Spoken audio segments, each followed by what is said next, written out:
Chapter 7. The Unveiling of the Stranger.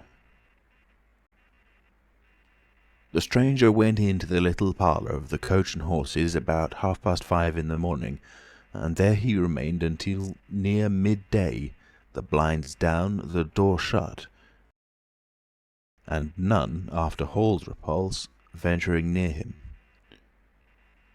All that time he must have fasted. Thrice he rang his bell, the third time furiously and continuously, but no one answered him. "Him and his go to the devil indeed," said Mrs. Hall. Presently came an imperfect rumour of the burglary at the vicarage, and two were put together. Hall, assisted by Wadgers, went off to find Mr. Shuttleforth, the magistrate, and take his advice.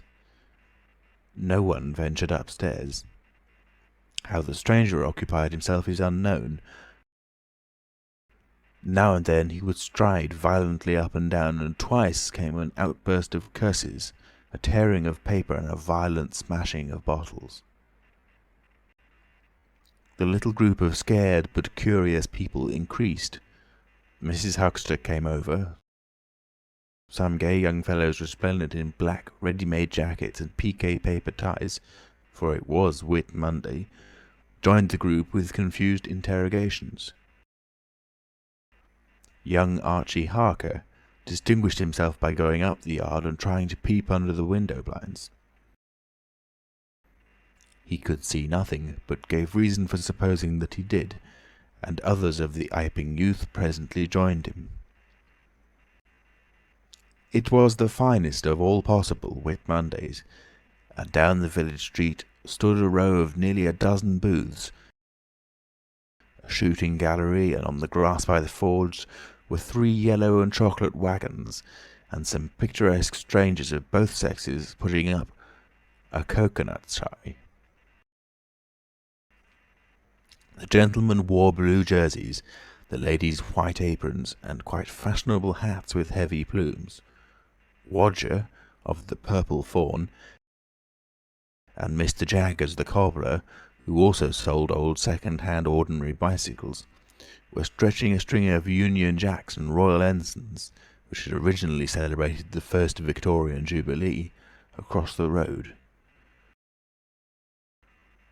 And inside, in the artificial darkness of the parlour, into which only one thin jet of sunlight penetrated, the stranger, hungry we must suppose, and fearful, hidden in his uncomfortable hot trappings, pored through his dark glasses upon his paper, or chinked his dirty little bottles, and occasionally swore savagely at the boys, audible if invisible, outside the windows. In the corner by the fireplace lay the fragments of 6 smashed bottles, and a pungent twang of chlorine tainted the air. So much we know from what was heard at the time, and from what was subsequently seen in the room. At noon he suddenly opened his parlour door and stood glaring fixedly at the 3 or 4 people in the bar.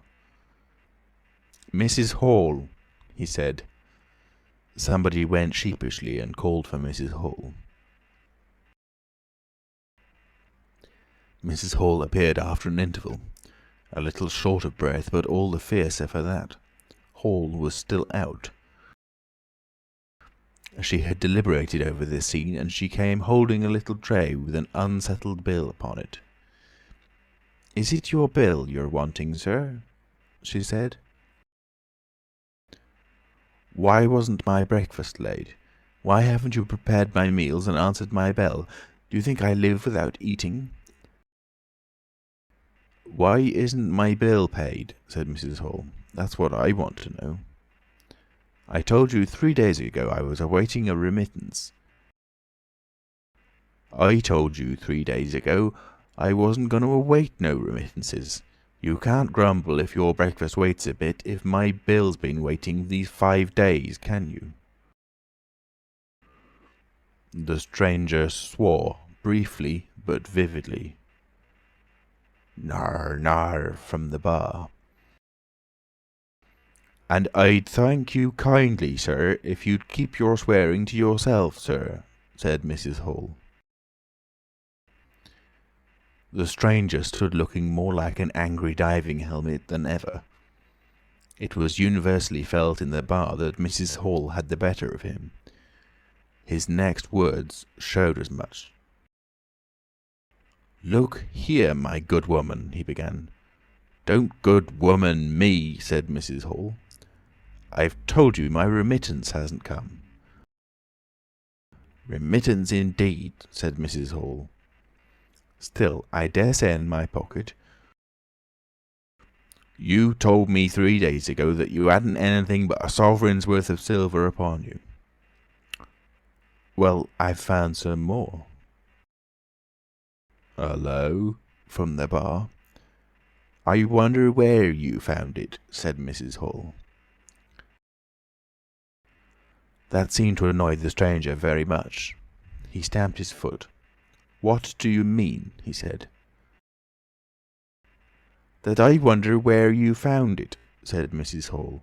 "And before I take any bills, or get any breakfasts, or do any such things whatsoever, you've got to tell me 2 things I don't understand, and what nobody don't understand, and what everybody is very anxious to understand. I want to know what you've been doing to my chair upstairs, and I want to know how 'tis your room was empty, and how you got in again. Them as stops in this house comes in by the doors. That's the rule of the house, and that you didn't do. And what I want to know is how you did come in, and I want to know—" Suddenly the stranger raised his gloved hands clenched, stamped his foot, and said, "Stop," with such extraordinary violence that he silenced her instantly. "You don't understand," he said, "who I am or what I am. I'll show you. By heaven, I'll show you." Then he put his open palm over his face and withdrew it. The centre of his face became a black cavity. "Here," he said. He stepped forward and handed Mrs. Hall something which she, staring at his metamorphosed face, accepted automatically. Then, when she saw what it was, she screamed loudly, dropped it, and staggered back. The nose, it was the stranger's nose, pink and shining, rolled on the floor. Then he removed his spectacles, and everyone in the bar gasped. He took off his hat, and with a violent gesture tore at his whiskers and bandages. For a moment they resisted him. A flash of horrible anticipation passed through the bar. "Oh my God!" said someone. Then off they came. It was worse than anything. Mrs. Hall, standing open-mouthed and horror-struck, shrieked at what she saw, and made for the door of the house. Everyone began to move. They were prepared for scars, disfigurements, tangible horrors, but nothing. The bandages and false hair flew across the passage into the bar, making a hobbledehoy jump to avoid them. Everyone tumbled on everyone else down the steps. For the man who stood there shouting some incoherent explanation was a solid, gesticulating figure up to the coat collar of him. And then nothingness, no visible thing at all. People down the village heard shouts and shrieks, and looking up the street saw the coach and horses violently firing out its humanity. Then they saw Mrs. Hall fall down and Mr. Teddy Henfrey jump to avoid tumbling over her, and then they heard the frightful screams of Milly, who, emerging suddenly from the kitchen at the noise of the tumult, had come across the headless stranger from behind. These increased suddenly. Forthwith everyone, all down the street, the sweet stuff seller, coconut shy proprietor and his assistant, the swing man, little boys and girls, rustic dandies, smart wenches, smocked elders and aproned gypsies, began running towards the inn, and in a miraculously short space of time a crowd of perhaps 40 people, and rapidly increasing, swayed and hooted and inquired and exclaimed and suggested in front of Mrs. Hall's establishment. Everyone seemed eager to talk at once, and the result was Babel. A small group supported Mrs. Hall, who was picked up in a state of collapse. There was a conference, and the incredible evidence of a vociferous eyewitness. "Oh, bogey! What's he been doing then? Ain't hurt the girl, has he? Run at 'en with a knife, I believe. No head, I tell ye. I didn't mean no manner of speaking. I meant man without a head." "Nonsense! 'Tis some conjuring trick. Fetched off his wrapping, he did." In its struggles to see in through the open door, the crowd formed itself into a straggling wedge, with the more adventurous apex nearest the inn. "He stood for a moment. I heard the girl scream, and he turned. I saw her skirts whisk, and he went after her. Didn't take 10 seconds. Back he comes with a knife in his hand and a loaf. Stood just as if he was staring. Not a moment ago. Went in that there door. I tell ye, he ain't got no head at all. You just missed 'en." There was a disturbance behind, and the speaker stopped to step aside for a little procession that was marching very resolutely towards the house. First Mr. Hall, very red and determined, then Mr. Bobby Jaffers, the village constable, then the wary Mr. Wadgers. They had come now armed with a warrant. People shouted conflicting information of the recent circumstances.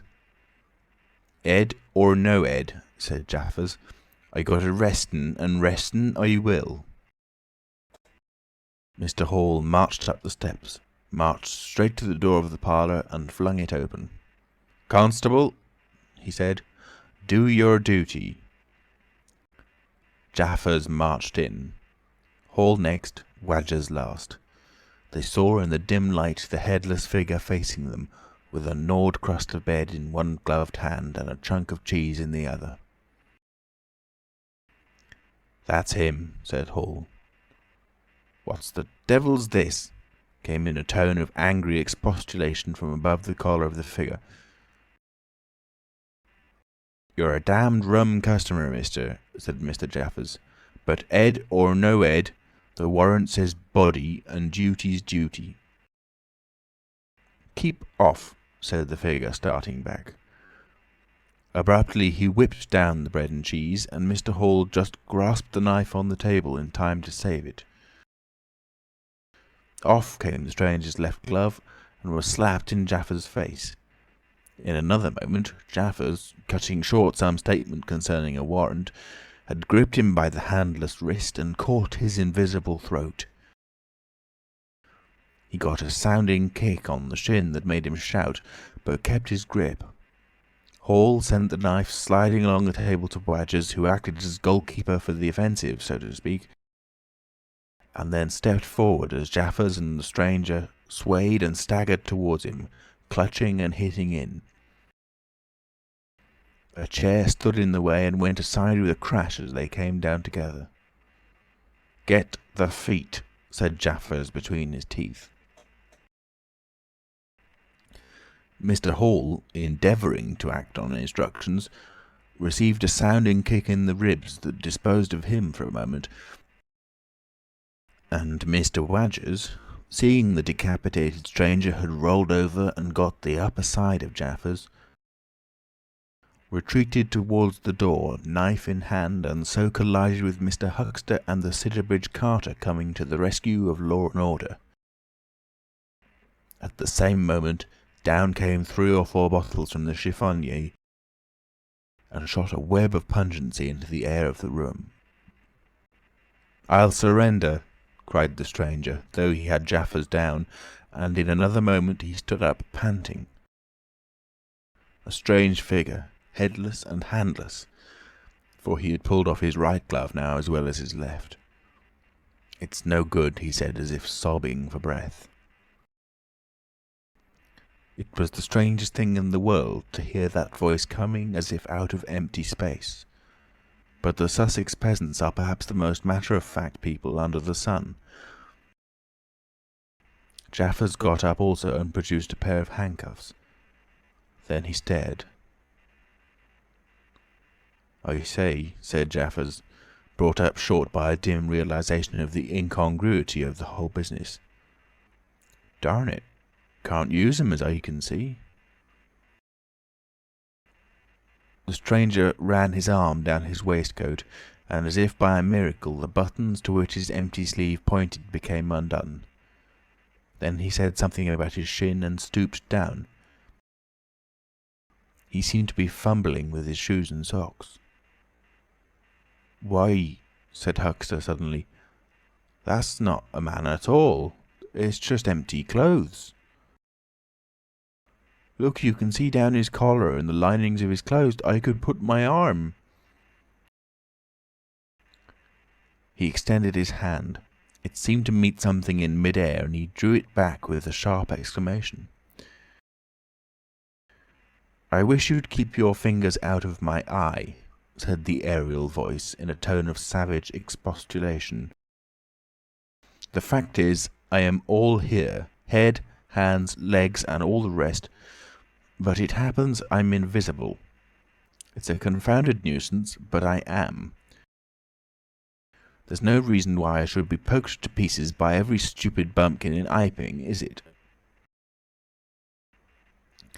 The suit of clothes, now all unbuttoned and hanging loosely upon its unseen supports, stood up, arms akimbo. Several other of the men folks had now entered the room, so that it was closely crowded. "Invisible, eh?" said Huxter, ignoring the stranger's abuse. "Who ever heard the likes of that?" "It's strange, perhaps, but it's not a crime. Why am I assaulted by a policeman in this fashion?" "Ah, that's a different matter," said Jaffers. "No doubt you're a bit difficult to see in this light, but I got a warrant and it's all correct. What I'm after ain't no invisibility, it's burglary. There's a house been broke into and money took." "Well, and circumstances certainly point—" "Stuff and nonsense," said the Invisible Man.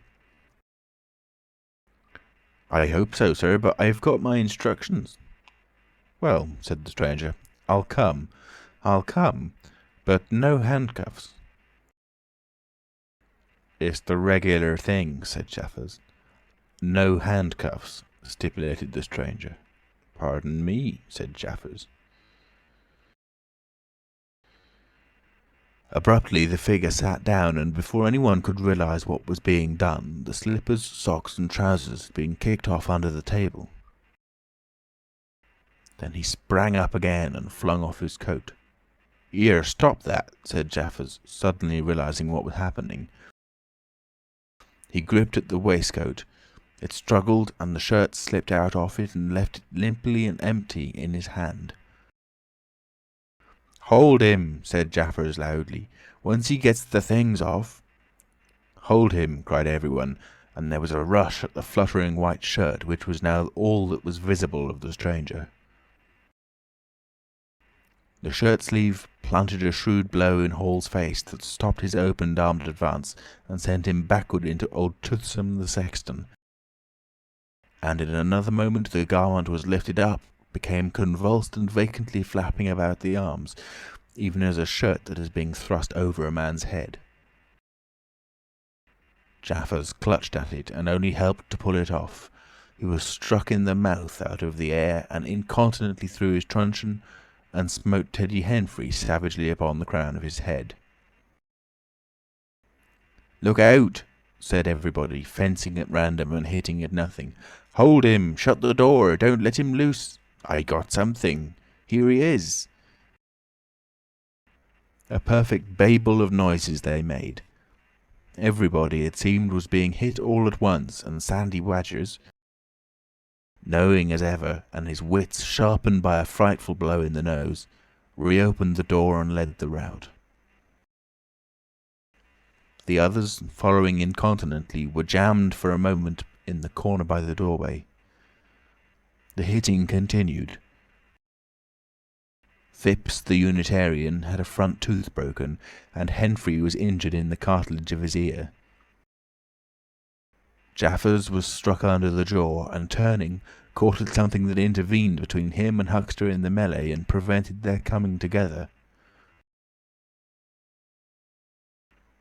He felt a muscular chest, and in another moment the whole mass of struggling, excited men shot out into the crowded hall.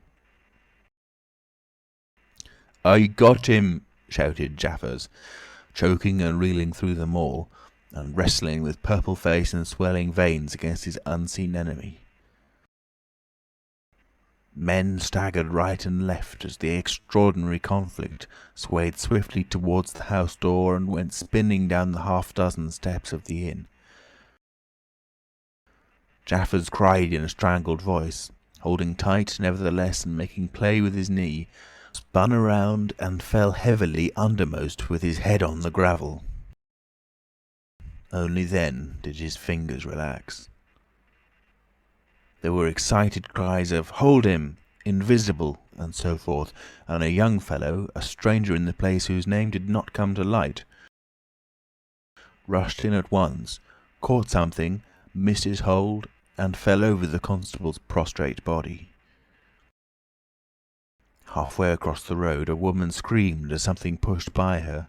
A dog, kicked apparently, yelped and ran howling into Huckster's yard, and with that the transit of the invisible man was accomplished. For a space, people stood amazed and gesticulating, and then came panic and scattered them abroad through the village as a gust scatters dead leaves.